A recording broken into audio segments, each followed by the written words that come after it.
안녕하세요 선생님. 저는 소방관 홍승희입니다.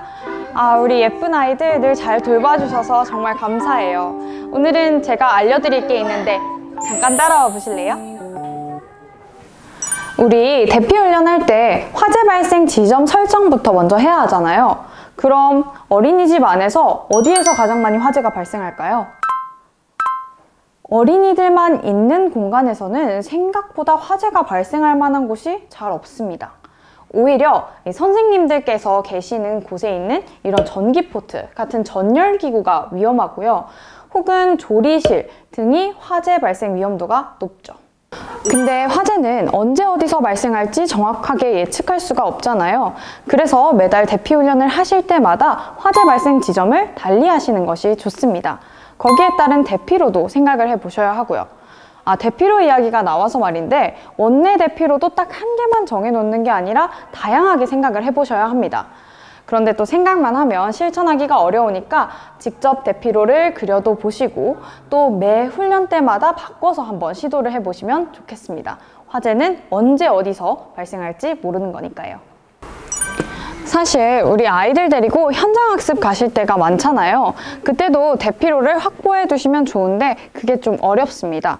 그렇기 때문에 그때에는 바로 저 비상구가 어디에 있는지만 확인을 해 두시면 낯선 장소에서도 당황하지 않고 대피하실 수 있습니다. 화재 발생 시 화재 발생 사실을 알려야 하잖아요. 우리 어린이 친구들에게는 불이야! 크게 외치세요! 이렇게 교육을 하는데 선생님들께서는 불이야만 외치시면 안 됩니다. 만약 어린이집에 화재가 발생을 했다면 화재가 발생한 층 외의 다른 공간에는 어떻게 화재 사실을 알릴 수 있을까요? 그렇죠. 바로 이 발신기를 사용하셔야 합니다.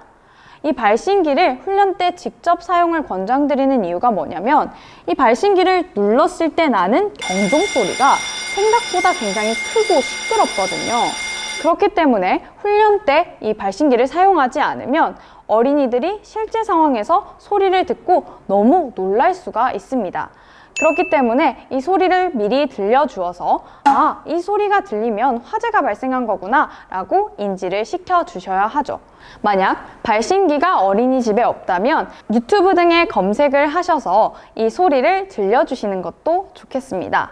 그리고 선생님들 중에 발신기를 사용은 했는데 소리를 끌 줄 몰라서 사용을 잘 하지 않으시는 분들도 계실 것 같아요. 생각보다 굉장히 쉽습니다. 일단은 버튼을 눌러서 작동을 시킨 다음에는 소리를 끄려면 다시 이 버튼을 복구시켜 주시고요. 그 다음에는 수신기로 가셔서 복구라고 적혀 있는 버튼을 눌러주시면 소리가 꺼집니다.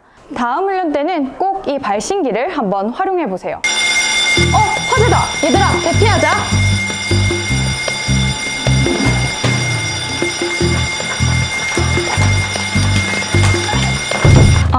그런데 대피할 때는 왜 몸을 최대한 낮추고 벽면을 잡고 이동을 하라고 할까요? 일단 화재 발생 시 가장 주의해야 하는 게 연기나 유독가스로 인한 질식입니다.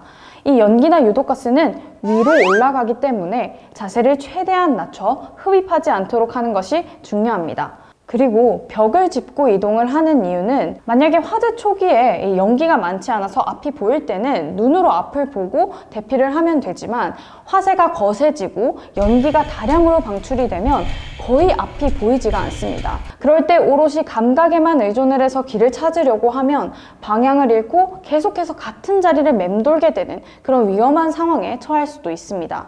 그렇기 때문에 이 시야 확보가 되지 않았을 때는 반드시 벽을 짚고 이동을 해주세요. 그리고 이 계단을 이동할 때 벽이나 난간을 짚고 이동을 하면 넘어져서 발생할 수 있는 2차 사고 또한 방지할 수 있습니다. 그러면 언제 119 신고를 하면 가장 좋을까요? 예전과는 달리 소방청에서는 인명피해를 최소화하기 위해서 화재 시 대피 먼저를 강조하고 있습니다. 그렇기 때문에 선생님들께서도 화재가 발생하면 안전한 곳으로 대피를 하신 후에 119에 신고를 해주시면 됩니다. 물론 선생님들끼리 역할 분담이 잘 되어서 대피와 동시에 119 신고가 신속하게 이루어진다면 더욱 좋겠죠. 그럼 119 신고를 한 후에 소방관들이 올 때까지 마냥 기다리고만 있어야 할까요? 아닙니다. 아주 손 쓸 수 없을 만큼 화재가 크게 진행되고 있는 상황이 아닌 화재 초기 단계라면 선생님들께서 직접 화재를 진압하시면 되는데요. 분말 소화기, 투척용 소화용구, 옥내 소화전 등을 사용을 하셔서 직접 초기 진화를 하시면 됩니다. 분말 소화기 사용법은 다들 잘 아실 것 같고 이 투척용 소화용구 사용법에 대해서 알려드릴게요. 이 투척용 소화용구는 말 그대로 던지시면 됩니다. 다만 화재 지점에서 떨어져서 투척하시되 딱딱한 곳에 부딪혀서 용기가 깨질 수 있도록 해주세요. 한 번에 진압되지 않으면 다양한 각도로 여러 번 시도하시면 되겠습니다.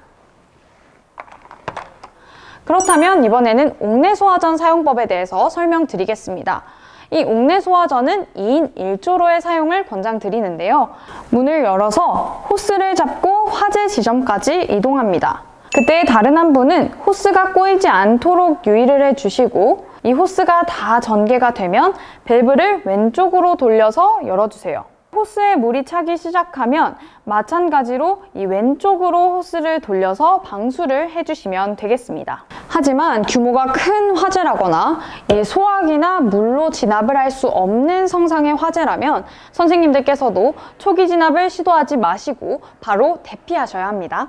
마지막으로 대피하실 때 꼭 아이들 인원 체크하시고요. 혹시나 숨은 아이들은 없는지 확인하셔야 합니다. 아이들이 겁먹어서 숨어버리는 경우도 있고 아니면 지진 상황 시 대피 요령과 착각을 해서 탁자 밑이나 옷장 아니면 화장실 안으로 숨어버리는 경우도 있어요. 실제로 2018년 경북 영주에서는 한 아이가 연기를 피해서 화장실로 숨어버려서 사망한 경우도 있었습니다. 그렇기 때문에 선생님들 마지막으로 꼭 아이들 인원 체크 부탁드립니다.